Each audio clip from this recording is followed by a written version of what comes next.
You are looking at one very bad SUV, very, very bad. This is the Durango SRT, the 2018 model, 475 horsepower. 0 to 100 kilometer time in, about 4.6 seconds. It is really powerful, really fast. It has that Hemi V8 under the hood here. Hemi for hemispheric combustion chamber, which is a fancy way to get lots of air and fuel into the combustion chamber and make great big explosions that give you tons and tons of power. There are drawbacks, but if you like an old-time muscular V8, something that dates back, well, the Hemi term and design dates back to 1951. This has a great history, and it also goes really, really fast. I'm going to dig into the nitty-gritty of the Durango SRT, but hang in there for a bit while I try to explain this race-ready SUV. The old Chrysler Corporation has been playing up Hemis and performance for nearly 7 decades. Here's a '56 Dodge ad that says Dodge is synonymous with performance. The '57 Chrysler 300C was billed as a high-performance luxury car, even pretty in pink. This ad for a '66 Dodge Charger touts the deep-breathing 426 Hemi growling under the hood that turns this fastback into the Genghis Khan of street racers. I'm not making that up. That's in the ad copy. Hemi engines were pushed relentlessly and aggressively in the '60s especially as a sort of performance power plant standard of the industry. And the relentless hype worked. It worked so well, in fact, that Dodge was able to have a little fun with all this. Listen to this parody of a disclaimer that made me howl when I dug it out of the archives.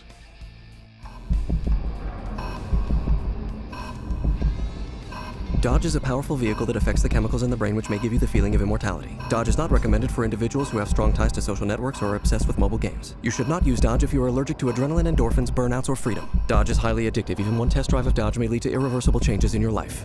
Dodge has been known to make the voices in your head louder and has the ability to shift perceptions and burn bridges. Dodge may impair your ability to obey the rules and respect social conventions. People with gluten intolerance, political aspirations, or lack of self-control should use caution when operating Dodge. Do not use Dodge if you are pregnant or do not want to get pregnant. Dodge may cause loss of inhibitions and in some cases bodily functions. Side effects include shortness of breath, increased blood flow to the genitals, and angry neighbors. Dodge has been known to frighten wild animals and show dogs in equal measure. Dodge Brothers Motor Company is not responsible for any decisions made behind the wheel of Dodge. Consult physician, psychiatrist, and the Holy Trinity before driving Dodge. And so that brings us to this Durango SRT. You won't be surprised that the Dodge people were willing to incinerate about $1,000 worth of rubber just to prove a point about the power bona fides of the Durango SRT. And this truck looks the part. I mean, this snout, this is bad. If you pull up behind somebody on the freeway, they see you in the rearview mirror, they're out of the way, even those left lane huggers. There's also functionality here. These scoops are real. They actually do something, unlike so many of the cosmetic scoops that are out there in the car market today. These push air into the engine bay to cool that 392 cubic inch V8. All good. Here's a closer look at the center air inlet duct. It's flanked by heat extractors. There is also a cold air duct. Breathing matters a bunch with big V8s. How much power? Well, the National Hot Rod Association has certified this truck at 0 to 60 miles per hour in 4.4 seconds. In metric, you should get 0 to 100 kilometers an hour in about 4.6 seconds. And I did. If you buy this baby, Dodge will give you a one-day track session at the Bob Bondurant Performance School, which is pretty cool. I've done one of those before. It's really quite amazing, and you learn so much. You also learn what this car, truck, SUV, monster racer, muscle car can actually do. All that from a 3-row SUV that can also tow a huge trailer, 8,700 pounds. A closer look at the nose brings us to the LED fog lamps. And there are those little buttons and the big eye or the camera. Now the last two, they're the sensors for the adaptive cruise control. The sensors continually track vehicles ahead and send the data to a computer that calculates and maintains distance by applying braking and acceleration.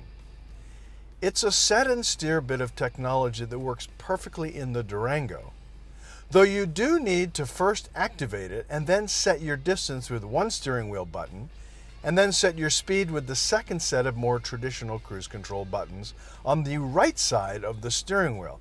It's a bit complicated, but you get used to it. This cabin is a huge success. It really is. I love the Demon Red. I love the soft touch dashboard. The infotainment is just terrific. The steering wheel is nice and meaty. It's got a flat bottom to it, which is very sporty, very racy. The seats themselves really support you in the right way, as you get with a tall SUV. We're sitting up here high. There's lots of room to give you a kind of a Barca-lounger feel to the whole thing. I like the badging. The Beats audio sound system just blasts out terrific noise. What you won't like is the fuel economy. It's a gas hog, although I think, well, the person who's buying this, there's only a handful of people who are going to buy the Durango SRT. They don't give a hoot about fuel economy. They just want to have the baddest car SUV on the road. The gearbox managing all the power, sending it to the wheels, is an 8-speed that is snappy, very quick with its shifts. You can control your own shifting via the T-shifter. You can also control the chassis responses, choosing from any of 7 drive modes. In Sport mode, the all-wheel drive system sends 70% of the torque to the rear wheels. You can also scroll through a range of performance pages. You'll find readouts for acceleration and braking. G-force. You'll have custom control of all-wheel drive. You can activate launch control and control the shift light in the cluster. Kind of cool. Now, the ride and handling are managed by an active damping system.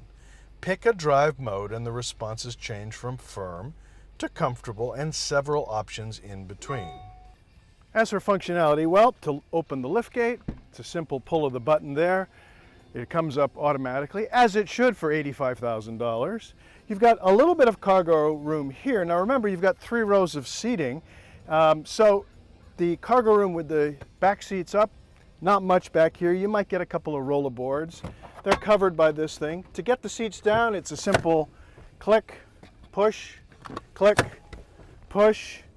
It all works pretty well. There's enough room back there for a bigger load when you're just carrying 4 passengers. Now here's what I don't like about this. Most of the time with SUVs like this, if you want to close the tailgate, the automatic tailgate, there's a button up here. There should be a button. You know where the button is? It's tucked away in here perfectly, so that as I lower the tailgate, standing here, it hits me in the head. Here's the truth about the cabin overall. And keep in mind, this is an SUV that starts at just over $72,000 and tops out here at more than $85,000. The cabin is very nice, but the quality is not up to European standards. It's a good, clean effort and ergonomically smart. This tester has a rear seat DVD system, and it's easy to operate, just like the whole infotainment layout. And what you'll see is a display of buttons here at the bottom, which are easy. We've got radio, various media capabilities, your climate control, connect with your apps, the various controls for the car, like heated seats and the heated steering wheel, the Navi system, and an easy connectivity for the phone.